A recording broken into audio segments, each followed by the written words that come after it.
had to give us his word in conclusion part. Please, a round of applause for her as she makes us to the podium. Thank you.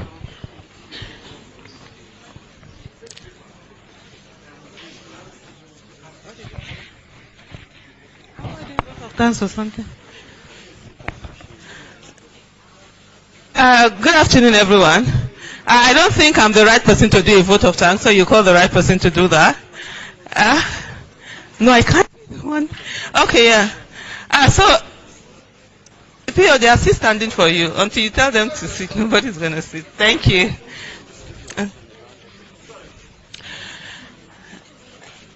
Yeah. So, okay, thank you. Kindly be seated, please. Yes, yes. Thank you very much.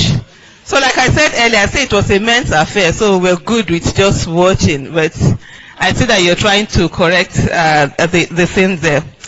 I think I'm going to start from on that premise to say that injustice sometimes, when it's not done to us, we don't see what it is. But it's very important to always put yourself in the position of the oppressed. In that way, you're able to solve a lot of problems. And at this moment, I'm going to say to everyone, and this is a message not just for those of us who are here, but every Nigerian, to say to us, what is it that we want? Do we want a country that works for every one of us? Or do we want to be right? At this moment, there are a lot of people who think that indeed, that this is not the time for them to fight on, because once upon a time, they spent 8 months fighting. But I say to every one of us, those who oppress us, they do not care about the number of years that they will oppress. And they will keep on going oppressing us. So I always ask a question, and I ask everyone here, and I'm going to ask the question here, is to say to every one of us, how long do you want to live on this earth? Do you want to live to be 90 years? A lot of people will say, yes, they want to live to be 90 years. Then what is your present age? Take that away from 90. That's how long you have left here for the oppressors of Nigeria to oppress you if you do not fight for your rights. Election is everything. And when the mandate of the people is stolen, you're stealing the lives of the people. It is not just election. You know what? Courtesy. Let me say this. Courtesy, it's not, being courtesy, being polite, it's not a strategy when it comes to fighting injustice. Neither is it a strategy when it comes to fighting oppression. For the people that keep stealing our votes are the same people that do not want us to rise, do not want us to grow, do not want us to be. And if every one of us know that we want the freedom of being called citizens rather than being called slaves, then we have to stand and ensure that the process that brings in the people that govern us is actually the process that is not only free and fair, but it's just. And so that everyone that is brought in knows that truly they come in on the mandate of the people. Thank you so much, sir, for writing this book, because we must document every experience. We've seen again and again and again how people are being gaslighted. People are told that the things that they witnessed with their eyes were not witnessed. And if we do not have people who are documenting now, history will tell the story of the hunter, just like Chinua Achebe said, that indeed, until the lion or the animals learn to write their own story, the history will always favor the hunter. And so it is very important for everything that we've gone through, we're still going through, for it to be documented. I'm going to end up here by saying to every one of us, it's not about anybody. This whole journey is not about Mr. Peter Obi. It's about you. It's about me. It's about every one of us. Because I see again and again and again where people are making the remarks that, 2023, we voted, we gave Mr. Peter Obi our vote and he did not protect them. What a shame. Are we saying that over 200 million of us, or at least almost 90 million of us that are on the registered voter register, that we cannot protect our votes, that we're waiting for one man to do that protection for us? Until your vote is counted and entered for the person that you voted for, you did not vote. What you merely did is to just go and paint on a paper. And so when every one of us understand the fact that when we vote, That we are not just voting and putting it on the paper and turning away and going and allowing people who are citizens just like us, who think that they own this country and they own the electoral process, that they will be the one to decide what happens. Until we say enough is enough to that, we're not going to get anywhere.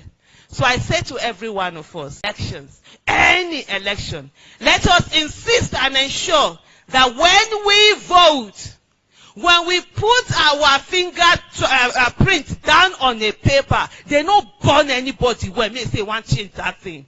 And if you say one change that, we died here. In 2019, I will say it and I repeat it again. I voted for my candidate. In my polling unit, I was the only one who voted for my candidate. I stayed up to 2 a.m. for my vote to be counted.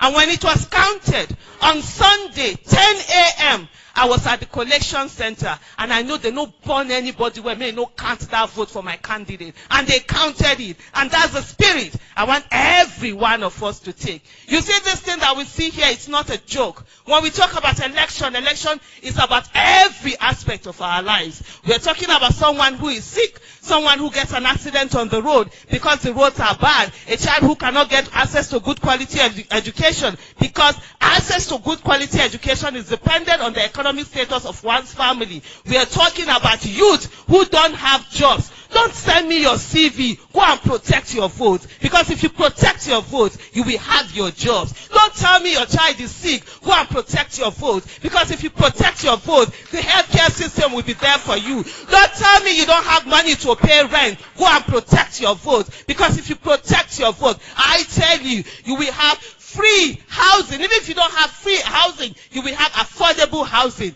The issue today, and I say to every one of us, you see Mr. Peter Obi sit down here. He like Jackie work. Make una give and work me too. He's supposed to be on bed rest too. Did any of you notice he has lost weight? You understand? He's supposed to be. He rested. As soon as he got the rest, he came out. So why would you not give someone who will go in there and put in the work 24/7, that will look for 36 hours out of the 24 hours and ensure that he puts in the work so that the rest of us can go home and sleep? God will not do for us what he has given us the capacity for us to do for ourselves.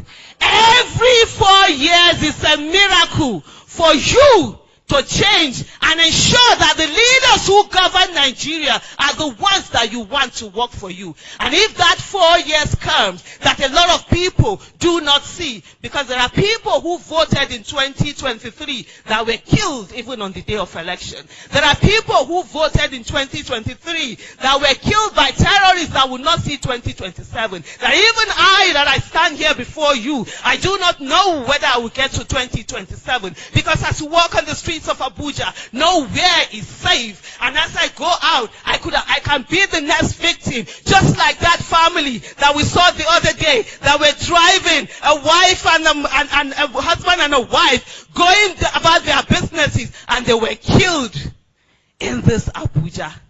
When we say it is not our turn, whose turn is it? The only way you're going to ensure that indeed it doesn't get to you is to stand up on election day and look at that election and know that indeed you're voting. You're voting even if it means your life at stake. And you know one thing I find very funny about Nigerians?